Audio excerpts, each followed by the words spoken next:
These first 4 days of Lent, beginning on Ash Wednesday and running up through the end of this week, are kind of like the orientation, if you will, to Lent. They kind of set the traditional themes of our Lenten observances, and of course focusing upon those main practices, if you will, observances of prayer, fasting, and almsgiving. And seeing this season of Lent each year as kind of a little retreat. Not little, it's 40 days extended over actually a much longer period of time. Right? So it's this season of penance, if you will. Right?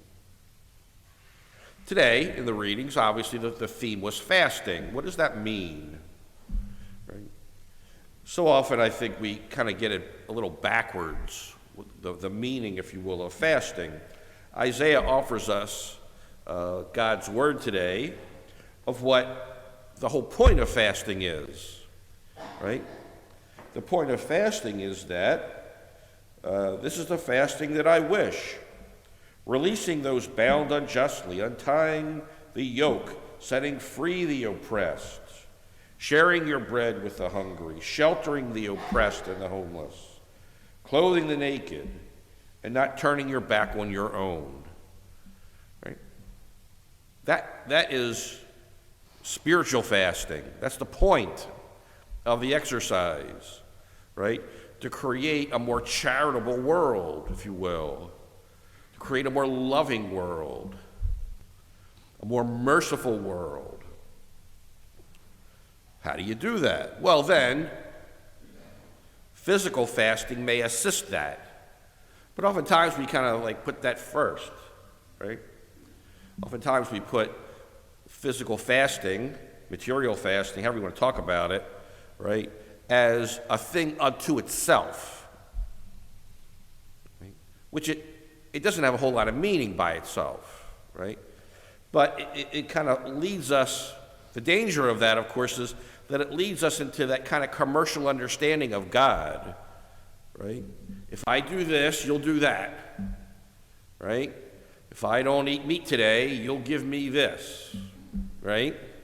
Whatever it might be. That's not the point, obviously, right? And indeed, this is something that was part of the reflection of the earliest days of the church. In the earliest days of the church, the earliest days of the church, how did you become a saint? Get martyred, right? That was how you became a saint. Well, after a while, you couldn't get martyred if you want to, right? You couldn't find anybody to kill you for your faith because everybody was at least legally a Christian. Well, then now what do? This was a real question, right? So what did people do? People especially like in Egypt and today that we would call the Holy Land, people said, well, we're going to go out into the desert, right? And we're going to live these penitential practices, right? Of prayer, fasting, and almsgiving, right? And they came to some very deep understandings of why we do these things. Especially, so let's just talk about today, obviously fasting, right? Why do you do that? Right? Let's talk about, for the moment, fasting from food. Because as we read from these readings, you can fast from all kinds of things. It doesn't have to be food. It could be all kinds of things. But let's just do food, right? So what happens when you do that? Well, you get hungry. Right? You're aware, this is important, you're aware of the emptiness inside of you. Well, there you go. Now you've hit the jackpot. Indeed, there should be an emptiness within ourselves because that's where God lives, right? Unless you make some space, there's no room. And that's the point of fasting. And again, this is kind of a metaphor. It's a symbolic thing, but meaningful. Right?